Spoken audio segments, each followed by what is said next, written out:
分数的教学里面，其实非常需要视觉化的图形来去引导学生学习。那我们最常用的就是这个分数条，这个分数条，所以有1/2。那这个1/2的话，它是直接就是一个物件哦。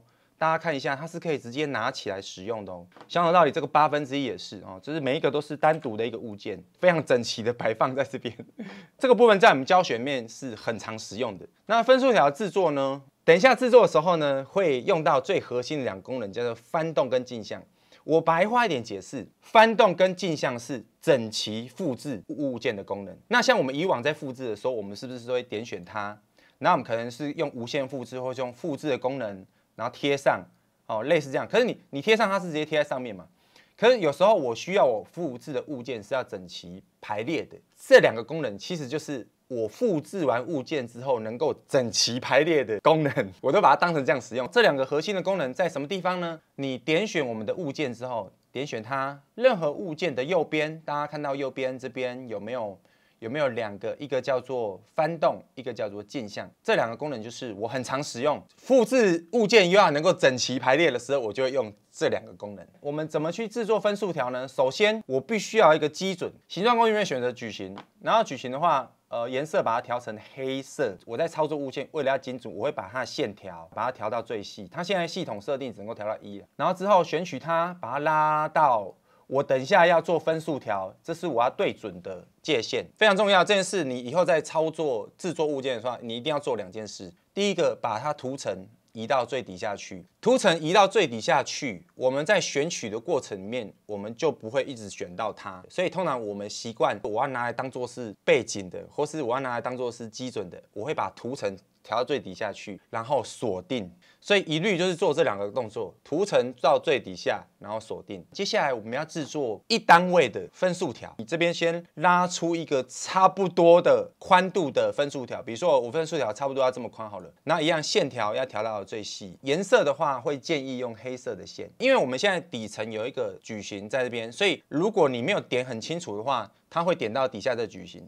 那没有关系，因为它锁定了，所以你点的不会怎样。点它之后，先点一下放开，再按它，才会有这个对齐的格线。我们在选取的时候，如果你直接点了就拉，它是不会有格线的。点一下再拉，它就会有对齐格线。好，对齐格线的话，我们这是1的嘛，选到它之后，往右边拉一下。对齐右边的格线，我们接下来的分数条，我们是宽度要一样，所以宽度要一样的话，我们一定不会是再新增一个矩形，我们一定是从这个矩形去调整，因为底下那个矩形已经锁住了，所以我习惯是从外面把滑鼠从这个矩形外面往里面这样拉，这样子选取不会选到锁定的物件，只会选到没锁定的物件。底图有一个锁定物件，通常我都是用这样去选取，然后我们将它复制一份，复制完之后往下拉，然后呢调整一下它的长度到你目测差不多1/2就好。之后呢，接下来点选这个物件，然后按镜像，然后镜像之后往右边镜像。那镜像完之后，势必长度一定是没有刚好，就是因为我们目测而已嘛。所以这个时候呢，我们再从矩形的外面选取，哦，这样拉进去选取，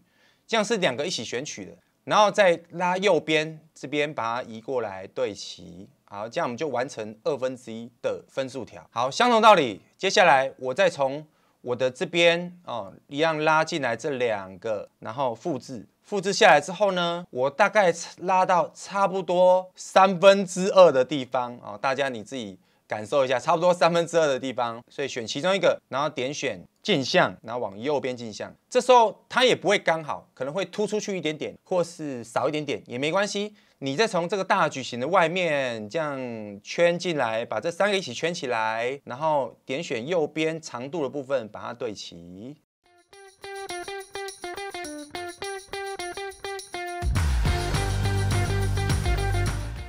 然后1/12的话，我就把它调到差不多1半的位置，然后按镜像，镜像完之后再全选，调整一下右边，这样就完成我们的分数条。好，所以你要几分之几的分数条都是可以做的哦。好，比如说我要填色，在形状工具里面有一个填色工具。那填色的话，我建议不要太深，所以就是尽量填淡一点颜色。你可以不要那么深哦，可以调浅一点。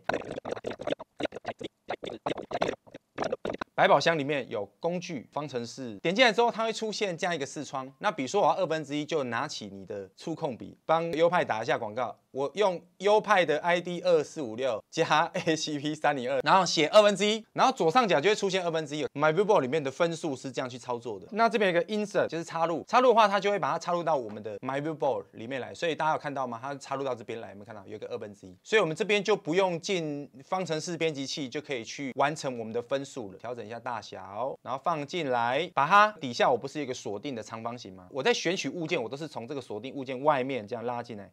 这样子，你看，然后我就拉进来到1/2跟这个1/2物件，所以你看，我就会选到这2个东西。好，你在操作的时候，你可以群组，那你希望每一个都是1/2，怎么做呢？我现在把这个删掉。我们要整齐排列的话，是用这个镜像。好，你看哦，我往右边镜像一格，1/2反过来了。好，这边有个翻面，再把它翻回来就好了。这样我是不是就整齐的复制了1/2？翻面跟镜像功能，我们就可以整齐的去复制我们的东西。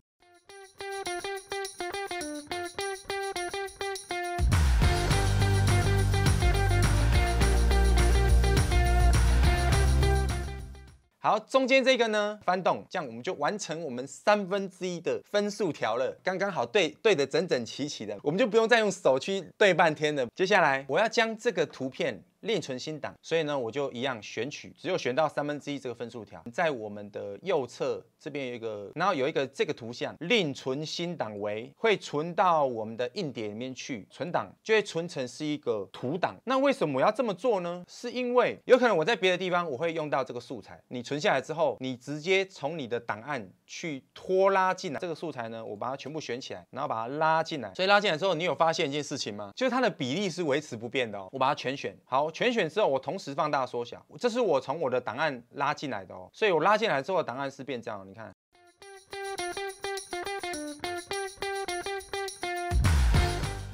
对齐之后，然后我把它镜像一次，刚好1/2，两个1/2就是1了嘛，1/3也是一样哦。我把它镜像，然后再镜像，所以你会发现说，哎，刚好我就又对好了，就是我3个1/3就是1这样，所以你可以把它存成档案，然后同时拉进来。然后同时调整大小，它在我的数位白板里面，它依然是等比例的，可以去操作。这个部分如果大家是没有问题的话。